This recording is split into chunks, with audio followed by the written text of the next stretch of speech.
We like the word expectation because you have a desire and you have a belief, but sometimes your belief does not match your desire. The word expectation leans a little more in the direction of what I desire and what I expect or what I believe are moving in the same direction. It's possible to have negative expectations, but we like to think of expectation as a further evolved lining up with my desire. You are always receiving or living what you expect. And that's what we meant by two ways of knowing what you're radiating. You can tell by your mood or by how it feels, or you can wait till it gets there. Well, if you wait until it has arrived, if you're not keen to how your vibration mix feels, so you're not tending to it, then you may very well be attracting something that you don't want. But when it gets there, something that you often say or feel is, well, that's about what I expected, because what you think and what you believe is what comes. And so the important conversation about expectation is that awareness of an association, conscious association between how I've been feeling and what's showing up is a really good thing for you to know. Because when you accept that I get what I think about whether I want it or not, more important, I get what I believe whether I want it or not, I get what I expect whether I want it or not, then you can start getting out ahead of it. You don't have to wait till it gets there, because once it gets there, it's harder to expect around it, isn't it? Talking about the continuum between what was and what is and what's becoming, and everything that you've lived is somewhat active in your vibration, and what's happening now is active in your vibration. It's not an easy thing to be witnessing something and feeling something differently than what you feel when you witness it. But what we're wanting to point out here is that the more in easy, soothed times you get out ahead of it by resonating with who you really are, then the more apparent offness will be whenever you approach it. That's how you get out ahead of it. So the more you care about how you feel, then the easier it is for you to deliberately and consciously affect the inevitable blend of past, present, and what you want to call future, the blend. Let's approach it from a different way. This is a really good conversation. Let's say that you're rendezvousing with some friends around a dinner table, and you didn't put the mix together. You were invited and you're going, but you're aware from past experiences that there's likely to be quite a bit of diversity in attitudes and opinions and lifestyles or whatever. And so what we want you to focus upon is, we're speaking from your perspective, what am I bringing to this table? Because what anybody else is bringing, you can't control. You could have knee-jerk reactions to it, but you can't control it. But what you can control is what you bring to the table. So what we are suggesting is that you get out ahead of it before you show up by making sure that you've rendezvoused with your inner being. Segment and tend even. Make sure that you're tuned in, tapped in, turned on. Because when you're tuned in, tapped in, and turned on, you're not pushing against any diversity. You're not pushing against anything. You're just in alignment with what you're in alignment with. And so now the diversity around this table is not going to threaten you. It's going to be the stuff from which wonderful new conversations and evolution is going to come. So now it really doesn't matter to you what the mix is, because you've gotten out ahead of it and you've taken care of what really matters. You're connected to who you really are, and whatever happens is going to be beneficial to you and therefore beneficial to the whole. Now, you got a picture of that vibrational mix that is showing up at the table, yes? There are different political persuasions, maybe different religions. Some of them don't eat meat. They're different in lots of different ways that you have no control over. But you do have control over your alignment, your connectivity, your ability to uplift. Now, you've got that picture of the group at the table. Now we want you to just address the group that is just you. In other words, just you. All the thoughts you've ever thought, all the life you've ever lived, the way you were raised, the way your mother was raised, the way her mother was raised, the beliefs that they had that they told you, and the expectations that you achieved because they had those expectations, the unwillingness to move into the now because they wanted to keep regurgitating the past. And so how much of your past and their past and their past is active in your now that does not mesh with what you now want? Isn't that interesting?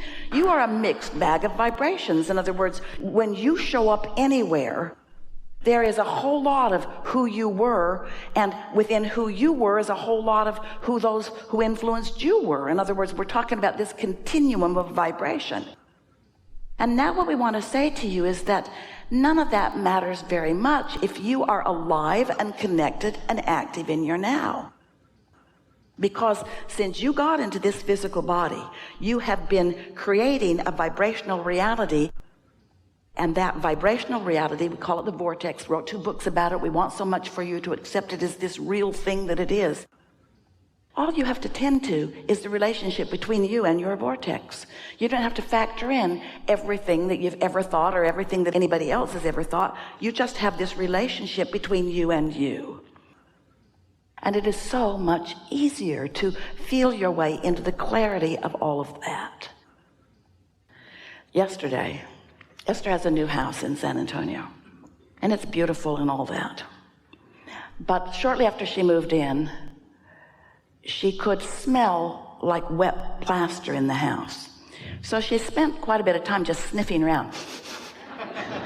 But it's a big house, and what's she going to do? Go up in the attic and sniff around? She knew she had a water leak, but she didn't know where it was. And then one day in the laundry room, she looked up and ta-da, there was evidence of it.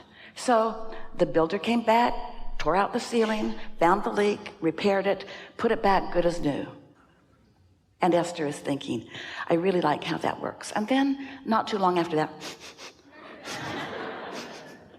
she can smell plaster again, but there's no evidence of it anywhere. And so Esther thought, well, there's no point in worrying about this until the evidence is big enough, because my sniffers are not, in other words, it wasn't exactly like finding negative emotion that could lead her to a problem.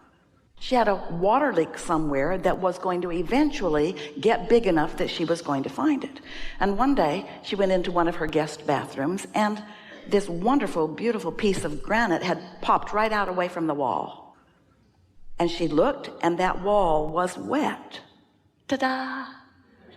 So the very nice men came, removed her glorious mirrors, and took out her magnificent light fixture, and tore out the whole wall, but not the cabinet, and found a leak. Yay, it's so fun to find the problem that is the culprit. Patched it up, came back, sealed up the whole wall, painted it, put the mirror back. It's like it never happened. Then Esther goes away for a while, and when she comes back, no evidence of it anywhere. Then one day, yesterday, she sees a little black drip under the mirror. Aha! So nice to put my finger right on evidence of the problem. And so they came back, tore the wall out again, and no evidence of the leak, no evidence. And so they're saying it was just residual from before. And Esther is saying, so it was so wet, and rather than letting it dry out, you just sealed it up? Well, Esther's certain that that's not true. Esther's certain that there is new introduction of water in that wall. So now she's having a knee-jerk reaction to this. She can think of all kinds of things that are wrong with this scenario. First of all, duh, the plumber should plumb. Next of all, when you find a problem, make sure you've solved the problem before you put it all back together. What we're getting at with this scenario is that if there's something out of whack, it will show itself to you. And how you feel about it is optional. So there was a continuum that happened. That house was a spec home. The plumbing was all done before Esther even discovered the house. The plaster was all there. In other words, that was something that happened in, as far as she knows, a whole other lifetime. And so she doesn't feel responsible for it, even though the potential for it was there. But it doesn't matter. This is the thing that we're wanting to say. It doesn't matter whose fault it was that there is faulty plumbing in this house. It doesn't even matter how much of it is there. All that matters is Esther's relationship with her own inner being now. But it doesn't feel like that, does it? It feels like somebody needs to feel bad about what they've done to Esther. Somebody needs to take responsibility for their shoddiness. 3 times shoddiness. They messed it up the first time. They didn't fix it the second time. They plastered up the wall the 3rd time, and here she is again. She is so right. Let's take a vote. Don't you think she's right? Of course she's right. Of course she's right. But that is irrelevant. It doesn't matter that she's right. The only thing that matters is if she is going to let this affect her relationship with what she wants, because everywhere she's going is over here. She gets to decide how much of that she keeps active, which only messes up her vibration in relationship to her movement in that direction. You see what we're getting at? Your life is full of relationships, past, present. There are all kinds of things that you have good reason to be having responses to. But if you can just accept that there's only one thing that you are wanting to tend to. Everything that you live causes you to put a rocket over here and improvement to take place. And the only thing that feels good is moving in the direction of your improvement. Once you understand that, then everything takes care of itself. We are thrilled with the idea of you really knowing the incredible power of non-resisted thought. Oh, a thought that you don't shoot yourself in the foot over. A thought that has no contradiction within you is a powerful thought. But now we want to change the word powerful to the pleasure, the incredible pleasure of non-resisted thought. Because when we guide you to the power of non-resisted thought, then if you're like most humans, you'll do the work to get hooked up, and then you'll use that awesome power to fix problems. And when you use that awesome power to fix problems, you introduce resistance into your equation. And now you don't have the incredible experience of non-resisted thought. You see what we're getting at? If you've been listening to us for a while, we've been talking about the stick. On one end of it is wanted, and on the other end of it is the absence. And whenever a subject is activated, you can tell by the way you feel what your proclivity is, which end of the stick is your default go-to. Just meaning what you expect, just meaning how you usually think about that. And often, how you usually think about something is not helpful. And yet, law of attraction perpetuates how you think about it. So, what do? This continuum of life, my mother felt that way, and I feel this way, and therefore law of attraction brought me evidence that compounds my thinking this way, and now, Abraham, you just want me to think another way? Yeah, pretty much. Well, how do I do that? Well, you have to find some way of detaching from your usual vibrational point of attraction about something. You're born sort of selfish, and then you're taught that you should really care about other people. And we're not teaching you not to care about other people. We're just asking you to care about your connection before you even consider other people. Because if you don't take time to care about your connection, you don't have anything to give them anyway. And so connection first. So that's what we mean by getting out ahead of it. You've got to get out ahead of that. You've got to stop being a reactor to what's happening. You got to get out of it and do something about your vibration that then causes a reaction. You see what we're getting at?